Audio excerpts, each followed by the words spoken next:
તો ગુજરાત યુનિવર્સિટીની વિદ્યાર્થી સેનેટની ચૂંટણીમાં આજે મતગણતરી થનાર છે। એસઆરપી જવાનો સહિત 150થી પોલીસ જવાનોના ચુસ્ત સુરક્ષા બંદોબસ્ત વચ્ચે સવારે 9 વાગ્યાથી સેનેટ હોલ ખાતે મતગણતરી શરૂ થશે। મહત્વનું છે કે પ્રથમવાર મતગણતરીનું સેનેટ હોલ બહાર 2 મોટા એલઈડી પર અને યુનિવર્સિટીની વેબસાઇટ પર લાઈવ ટેલિકાસ્ટ થનાર છે।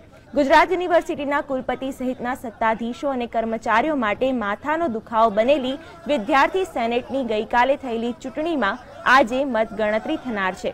ચુસ્ત સુરક્ષા બંદોબસ્ત સાથે યુનિવર્સિટીના સમગ્ર કેમ્પસ વિસ્તારને નો વ્હીકલ ઝોનમાં ફેરવી દેવાયો છે।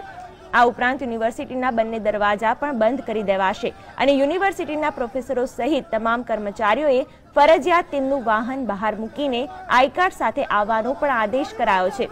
જોકે જેને લઈને કર્મચારીઓ અને પ્રોફેસરોમાં નારાજગી પણ ફેલાઈ છે। સવારે 9 વાગ્યાથી સેનેટ હોલમાં 19 સીસીટીવી કેમેરા વચ્ચે મતગણતરી શરૂ થશે અને હોલમાં માત્ર ઉમેદવાર કે તેના પ્રતિનિધિને જ જવા દેવાશે। મહત્વનું છે કે પ્રથમવાર સેનેટ હોલની બહાર 2 મોટા એલઈડીમાં મતગણતરીનું લાઈવ ટેલિકાસ્ટ કરાશે। ઉપરાંત યુનિવર્સિટીની વેબસાઇટ પર પણ લાઈવ ટેલિકાસ્ટ કરવામાં આવશે। કુલ 8 બેઠકો માટે ઉભા રહેલા 41 ઉમેદવારોને કેટલા મત મળ્યા છે અને એબીવીપી જીતશે કે એનએસયુઆઈ તે આવતીકાલે સાંજ સુધીમાં નક્કી થઈ જશે। જોકે મળતી માહિતી મુજબ બંને પક્ષે 4 બેઠકો અથવા તો એનએસયુઆઈની 5 બેઠકો મેળવવી શક્યતા છે।